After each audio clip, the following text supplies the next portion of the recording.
छतर असल में एक सुशोभित छतरी होती है जो पीले या केसरिया कपड़े से ढकी होती है। उस पर गुग्गा जी की निशानी, नागफण, तलवार, फूल और रंग बिरंगे रिबन, गोटा पत्ती, मोतियों की सजावट होती है। इसे मंदिर में विशेष पूजा के बाद पुजारी या भक्त अपने कंधे पर उठाता है। रक्षाबंधन के दिन या उसके अगले दिन सुबह मंदिर से छतर उठाकर भक्त नंगे पांव और सिर ढककर यात्रा शुरू करते हैं। गांव-गांव, घर-घर जाकर गुग्गा जी की गाथा सुनाते हैं, जिसमें उनके जन्म, नागों पर विजय, धर्म पालन और चमत्कारों का वर्णन होता है। यह परंपरा आशीर्वाद और रक्षा देने के लिए है। मान्यता है कि छतर का घर में प्रवेश और आशीर्वाद से उस घर में सांप, बुरी शक्तियां और रोग नहीं आते। घर के लोग छतर के नीचे माथा टेकते हैं, फूल, अनाज और दक्षिणा अर्पित करते हैं।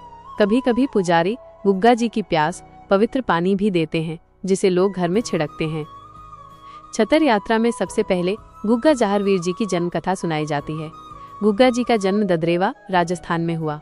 वे गोरखनाथ के शिष्य माने जाते हैं और नागों के राजा कहलाए। उन्होंने सांपों को वश में किया और भक्तों की रक्षा की। धर्म की रक्षा के लिए उन्होंने कई युद्ध लड़े और बलिदान दिया।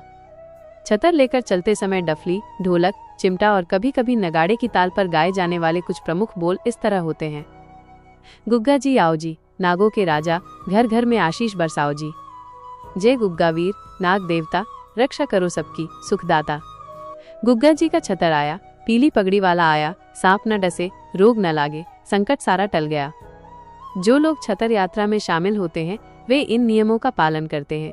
नंगे पांव चलना, बाल और दाढ़ी न कटवाना, साधारण सात्विक भोजन लेना, भूमि पर सोना, झगड़ा, अपशब्द और असत्य से बचना। ये घर घर घूमने की प्रक्रिया गुग्गा नवमी तक चलती है। नवमी के दिन छतर को वापस मंदिर लाया जाता है। विशाल हवन और भंडारे के साथ यात्रा का समापन होता है। हर गांव या घर में प्रवेश करने से पहले छतर को ऊंचा उठाया जाता है और गीत गाकर बताया जाता है कि गुग्गा जी घर में पधारे हैं। जब गाथा और गीत के साथ छतर घर में प्रवेश करता है तो माना जाता है कि घर का वातावरण शुद्ध और पवित्र हो जाता है।